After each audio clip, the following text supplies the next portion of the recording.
Hi writers, Mrs. Malstadt here. I'm here today to talk to you about writing small moments, writing a story that is true from a memory that you have. So in order to do this work, the first thing that we want to think about is think about a person that matters to you. It can be somebody in your family, it can be a friend, just somebody that means a lot to you.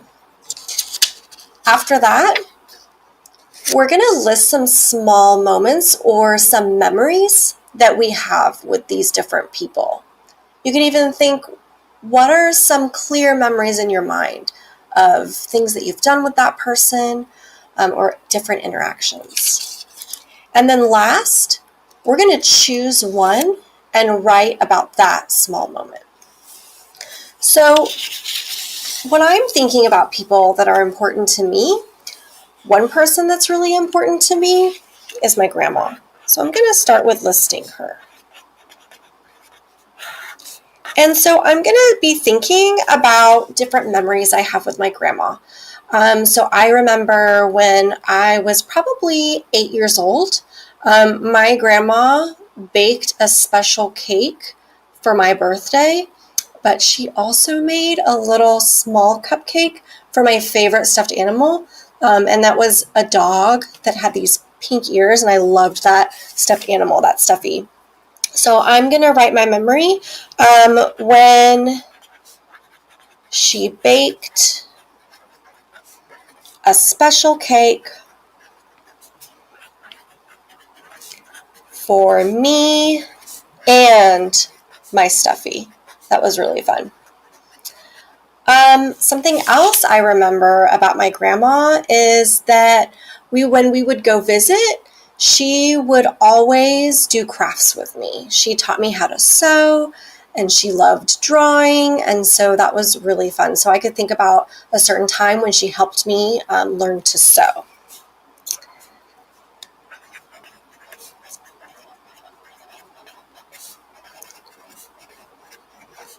And so maybe I could even pick a particular time that she taught me how to sew. So she used to do something called embroidery, and that's when you sew really small little stitches to make pictures. And so she showed me how to sew flowers onto like a handkerchief. So I'm going to call that embroidery. And then I just also remember my grandma just loved to sit and talk and tell me stories about her childhood. So I could pick maybe a time when she told me about something that happened with her and her brother. So I'm going to call that storytelling.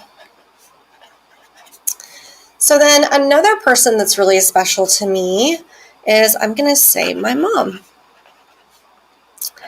And my mom is really special to me, and I have lots of memories with my mom. So something I want to think about is cooking together. My mom and I love to cook together, and when I go visit her, we cook dishes from her childhood. So I could pick maybe one time that we cooked together, and I could even think about like last holiday season, we made a really big meal together, and it was really delicious.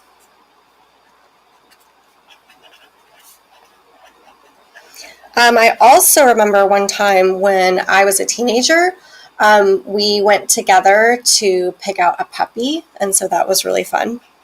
We named him Peanut. He was a little small, long-haired Chihuahua. He was very cute. And then maybe another memory I have with my mom is getting to go on trips together. And so maybe I'll write about the time we had a really wonderful opportunity to go to England together, and that's actually where my grandma lives. So we went to England to visit my grandma, but we also traveled around and did some other great things. So I could maybe pick one moment of being in England where we got to go somewhere together.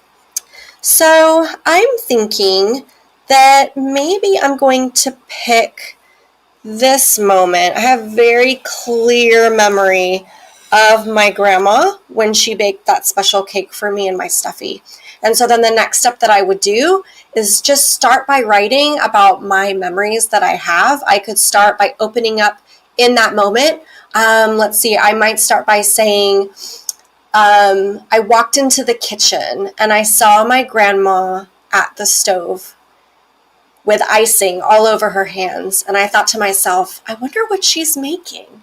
So I might start off that way and then go into the story of how I found out she was making that special cake for my stuffy and me.